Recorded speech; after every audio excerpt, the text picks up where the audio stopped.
Quelqu'un d'intelligent disait que le peuple reçoit le dirigeant qui lui convient. Chaque peuple reçoit le dirigeant qui lui convient. Est-ce vrai? Quand vous avez un dirigeant dictateur, méchant, voleur, atroce, égoïste, est-ce parce que le peuple le mérite? Ou le peuple l'aurait mérité par son comportement, ses habitudes?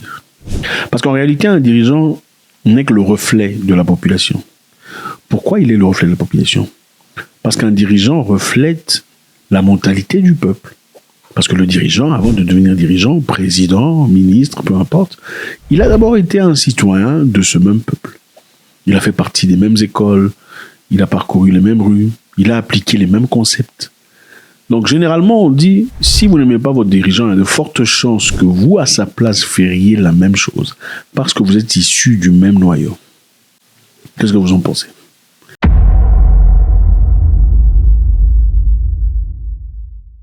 Au Malawi, un homme a été arrêté, reconnu coupable d'avoir insulté le président Lazarus Chakwera, après avoir publié une vidéo TikTok montrant un personnage animé en train de danser sur lequel a été placé le visage du président. Imaginez un peu.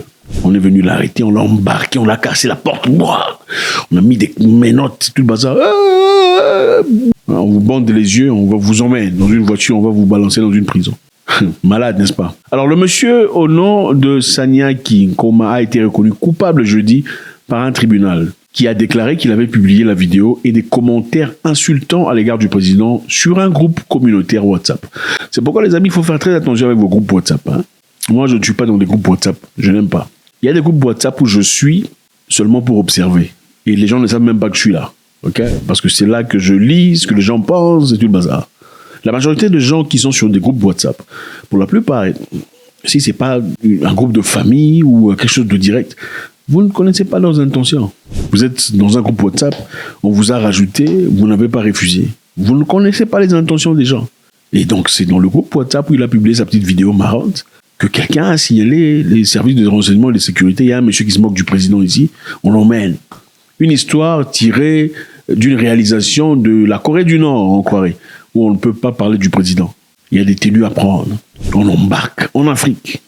Donc les membres du groupe de la ville centrale, le Mpona, ont dénoncé au parti au pouvoir, le parti au congrès du Malawi. Le mardi soir, le monsieur a été arrêté. Alors le juge Talakwanji Mdia a déclaré que les actions de Nkoma étaient inappropriées.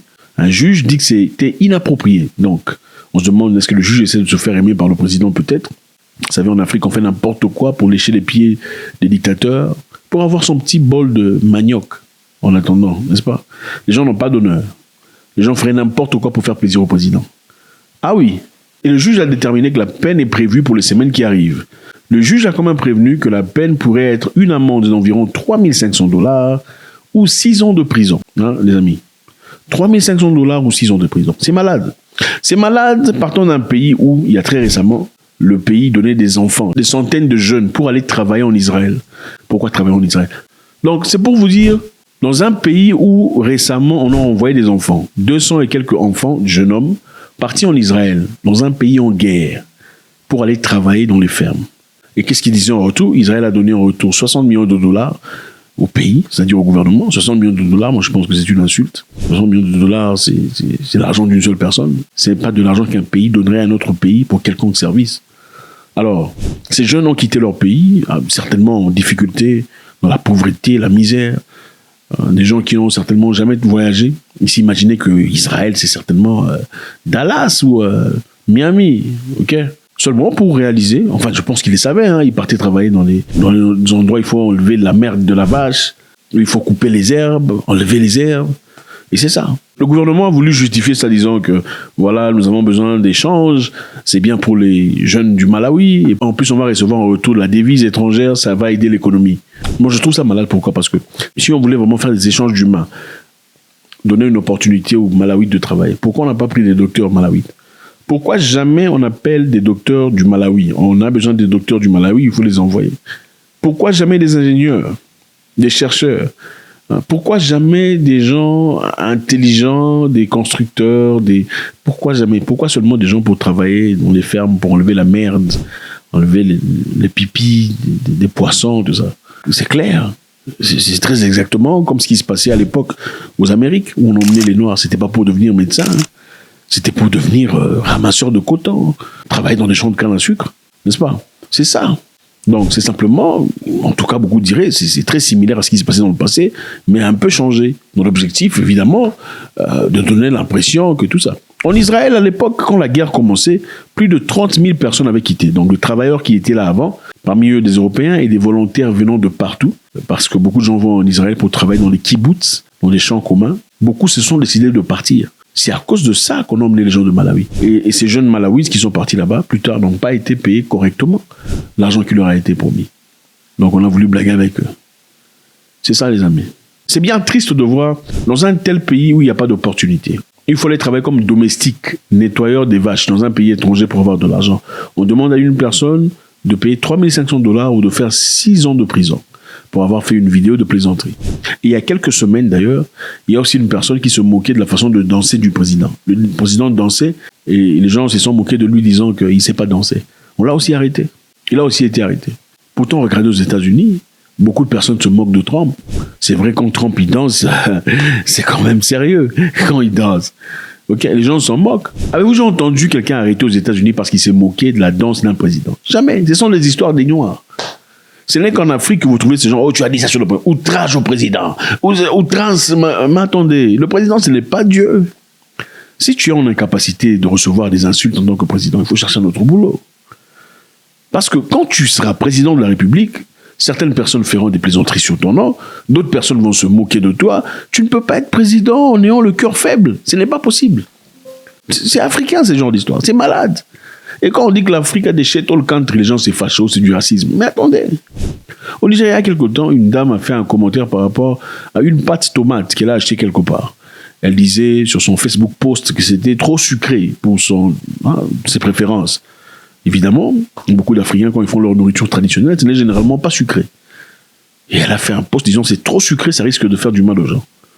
Quelqu'un dans les commentaires a dit il ne faut pas te moquer, il ne faut pas détruire le business de mon frère. Imaginez-vous une femme à la maison avec son téléphone, subitement quelqu'un casse la porte, les gens entrent, on le porte, et on l'amène quelque part dans un milieu inconnu, sans passer par les institutions officielles. Pourquoi? Parce que le propriétaire de l'entreprise est un grand patron. Ce sont des gens d'histoire qu'on ne voit qu'en Afrique. On dit le peuple reçoit le dirigeant qu'il lui faut. Est-ce vrai ou pas? Ce sont des maladies, et puis comment voulez-vous qu'on nous respecte en tant qu'Africains quand on est encore en train de vivre dans des bêtises pareilles? C'est incroyable. Des entreprises qui se respectent ont des boîtes où les gens peuvent venir faire des suggestions en disant j'ai mangé mais je n'ai pas aimé. Ou j'ai trouvé des insectes dans ma nourriture. Vous verrez ça chez KFC, chez McDonald's, il y en a. Vous verrez ça chez Pepsi Cola, dans beaucoup de grandes entreprises. Vous verrez ça, c'est pour aider l'entreprise à pouvoir améliorer, à avancer, à faire mieux. Mais toi, comme tu es africain, nigérien, oh non, je ne te permettrai pas de détruire l'histoire dans laquelle j'ai investi pendant 40 ans. Ok. On pourrait comprendre que tu as investi 40 ans dans une histoire. Mais si pendant 40 ans, tu as investi dans une histoire dont tu as peur qu'une personne détruise avec un seul poste, je pense que tu es conscient que ton travail a été inutile. 40 ans de travail et tu as peur d'une personne, du poste d'une personne. Tu loues la police ou des militaires corrompus pour aller chercher cette personne chez elle dans la maison, couvrir sa tête avec un truc et puis l'emmener à... Ça va pas. Je pense qu'il serait peut-être préférable que tu prennes du temps pour réfléchir sur ton produit. Essayer de voir comment l'améliorer. Au lieu de dire que ça fait 40 ans que tu travailles sur ça, personne ne peut venir détruire ça. C'est ça les amis, faites-moi savoir. C'est malade ce genre d'histoire. En Afrique, tu peux avoir un problème avec un Libanais. Même si tu as raison, c'est toi qu'on va emmener à la police. Tu peux avoir un problème avec un Chinois. Il suffit qu'il appelle. Allô, allô, on t'emmène. Les gens ont peur même de réclamer leurs droits. Il y a un pays, sinon on ne le cite pas le nom. Ils sont tellement désordonnés, c'est du n'importe quoi. C'est seulement remuer les fesses. Remuer les fesses, c'est tout. Les Indiens ont fait des bêtises chez eux. Ils ont fini leurs étudiants là-bas. Fini, on a fini les étudiants. Les gens de la famille ici se sont levés pour aller manifester. Manifester devant les boutiques des Indiens. On les a tabassés comme pas possible. Ensuite, vous voulez qu'on vous respecte. Ça n'a aucun sens. Vous ne vous respectez pas vous-même. Vous ne vous aimez pas vous-même. Vous n'avez aucune considération pour vous-même. Faites-moi savoir ce que vous en pensez. C'est toujours avec beaucoup de plaisir. God bless.